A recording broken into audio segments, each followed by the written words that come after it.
Baik, Assalamualaikum warahmatullahi wabarakatuh. Selamat pagi, siang, sore, malam.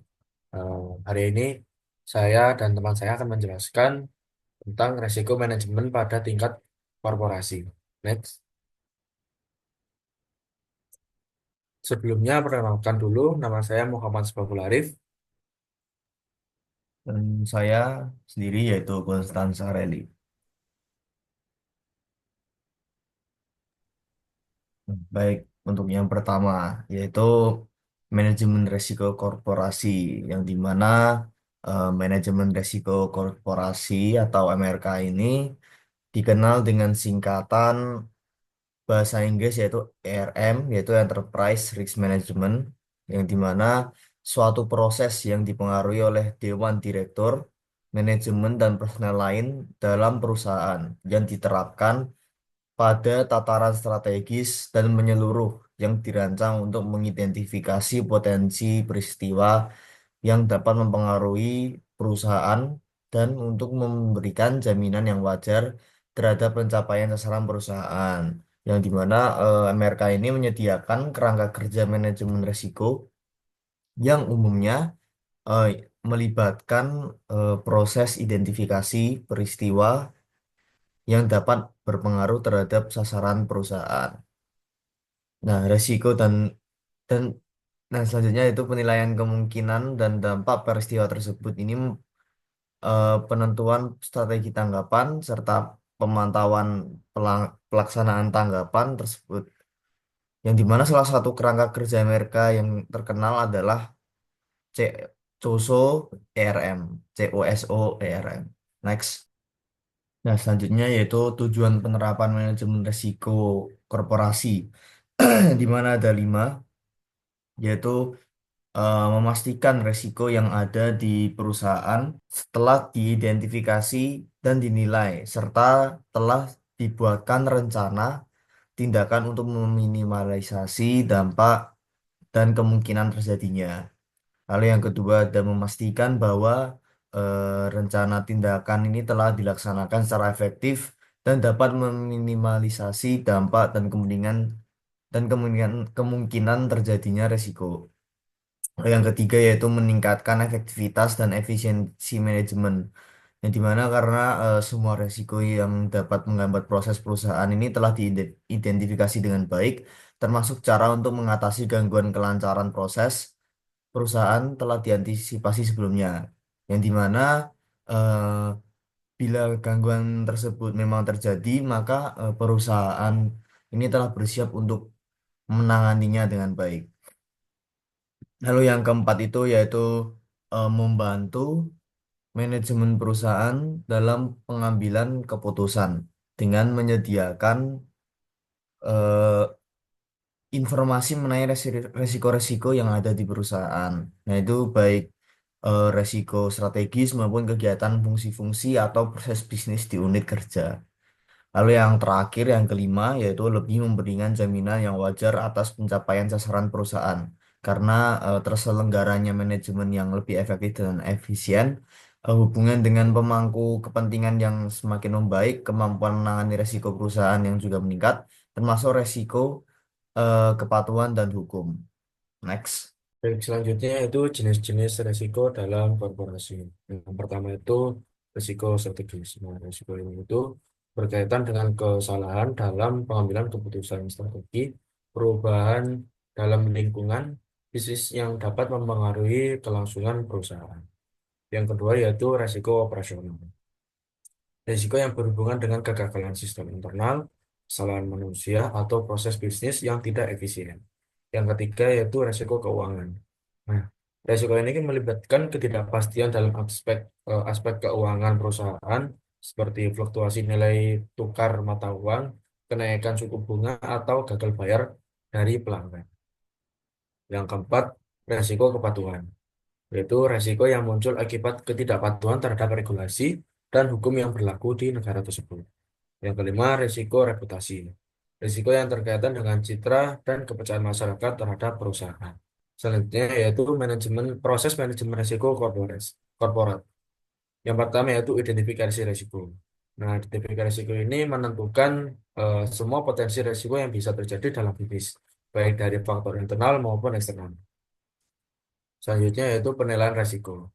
Mengukur kemungkinan terjadinya risiko dan dampaknya terhadap perusahaan. Biasanya dilakukan dengan menggunakan skala probabilitas dan dampak. Yang ketiga, mitigasi risiko. Mengembangkan strategi untuk mengurangi, menghindari, atau mengalihkan risiko seperti menggunakan asuransi atau merancang kebijakan keamanan kerja yang lebih baik.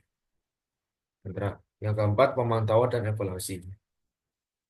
Memantau efektivitas strategi manajemen risiko secara berkala dan melakukan penyesuaian jika diperlukan. Yang terakhir, pelaporan risiko.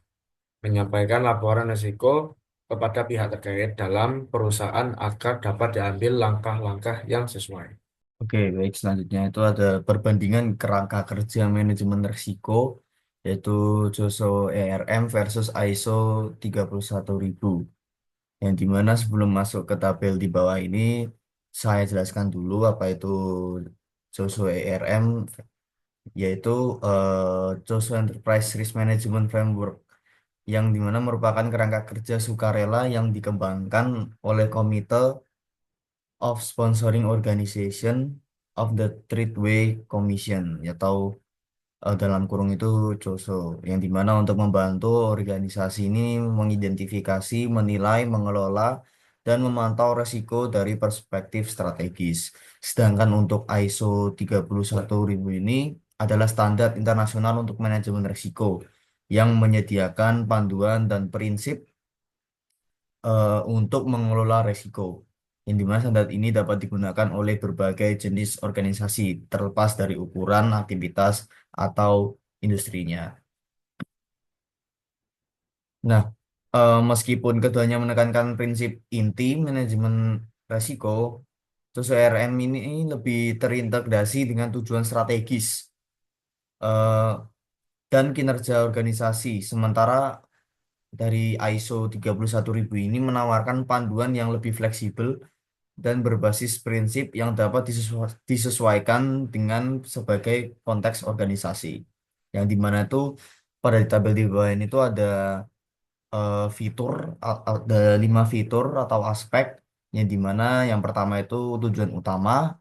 Itu kalau di JOSO ERM itu mengintegrasikan resiko dengan strategi dan kinerja organisasi. Sedangkan di ISO 31000 ini menyediakan panduan dan prinsip untuk mengelola resiko. Lalu ada fitur, lalu yang kedua ada struktur, yang dimana di JOSO ERM itu ada 5 komponen, yaitu tata kelola dan budaya, strategi dan penetapan tujuan. Lalu yang ketiga ada kinerja, keempat peninjauan dan revisi, dan yang terakhir itu adalah informasi dan komunikasi. Sedangkan di ISO 31000 sendiri strukturnya itu yaitu prinsip, lalu ada kerangka kerja dan proses. Lalu untuk fokus utama dari COSO ERM sendiri itu yaitu tata kelola dan budaya. Sedangkan di ISO 31000 ini proses manajemen risiko yang sistematis. Lalu ada tingkat detail, yang dimana COSO ERM ini sangat detail, sedangkan di ISO 31000 ini lebih fleksibel dan berbasis prinsip. Lalu yang terakhir yaitu industri atau organisasi. Untuk Joso ERM ini organisasi yang ingin mengintegrasikan resiko secara mendalam dengan strategi. Sedangkan ISO 31000 ini berbagai jenis organisasi dan sektor. Next. Oke, selanjutnya itu yaitu tahap implementasi. Yang dimana tahap implementasinya sendiri itu eh, manajemen risiko di tingkat korporasi ini melibatkan serangkaian langkah yang terstruktur. Proses ini tuh umumnya itu dimulai dengan identifikasi risiko yang bertujuan untuk mengidentifikasi risiko potensial yang dapat mempengaruhi perusahaan. Atas utamanya itu ada brainstorming, lalu ada analisis data historis, lalu wawancara, survei, dan analisis SWOT. Yang dimana adalah pada tahap ini itu menghasilkan output, yaitu daftar resiko. Lalu yang tahap yang kedua itu ada penilaian resiko, yang dimana menganalisis probabilitas dan dampak resiko. yang dimana aktivitas utamanya sendiri itu ada penilaian kualitatif dan kuantitatif, penggunaan matriks resiko, penetapan kriteria, kemungkinan, dan dampak.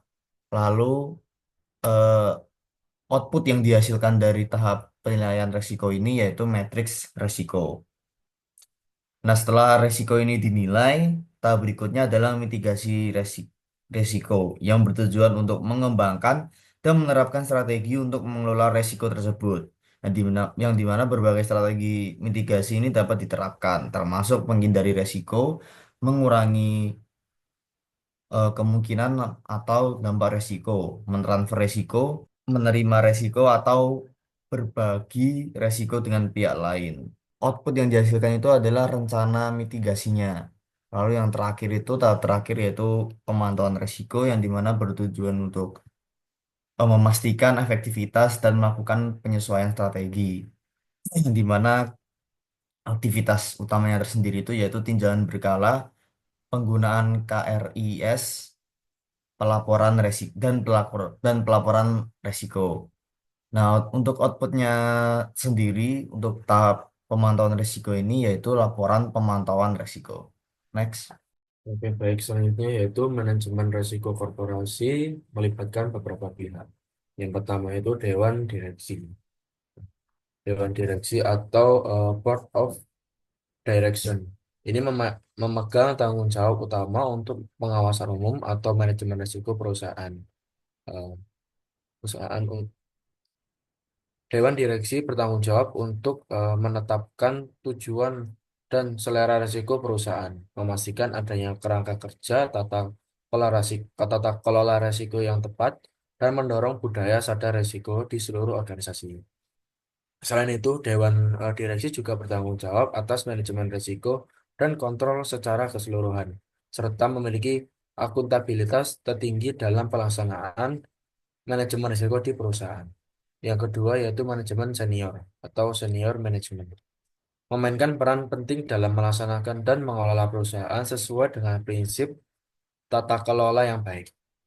Mereka bertanggung jawab untuk menyusun dan melaksanakan sistem manajemen risiko perusahaan, mengidentifikasi, menilai, dan memitigasi risiko yang dihadapi perusahaan, melaporkan temuan risiko kepada Dewan Direksi, membangun kesadaran tentang manajemen risiko di seluruh organisasi, serta juga bekerja sama dengan unit-unit bisnis dan fungsi lainnya dalam upaya pengelolaan risiko. Yang terakhir, unit-unit bisnis yaitu atau business units bertanggung jawab atas pengelolaan risiko di area operasional mereka masing-masing. Mereka berperan penting dalam mengidentifikasi risiko spesifik yang terkait dengan kegiatan bisnis mereka, menerapkan kontrol dan tindakan mitigasi yang diperlukan,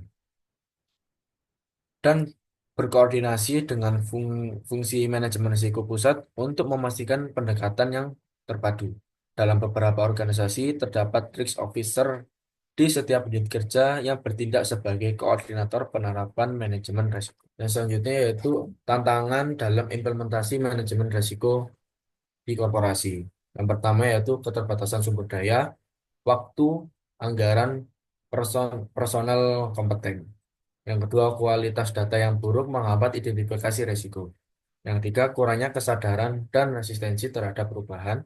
Yang keempat, faktor eksternal seperti ekonomi, ancaman cyber, dan regulasi sering berubah. Yang terakhir, komplementasi perusahaan, globalisasi, serta sulitnya mengukur risiko tidak berwujud. Nah, yang terakhir yaitu strategi mengatasi tantangan. Yang pertama yaitu dukungan manajemen puncak dan integrasi manajemen risiko dalam budaya.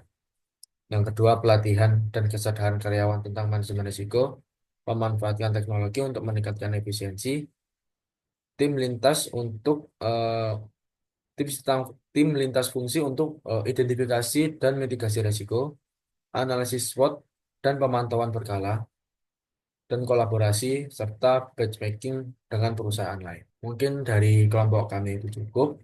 Wassalamualaikum warahmatullahi wabarakatuh.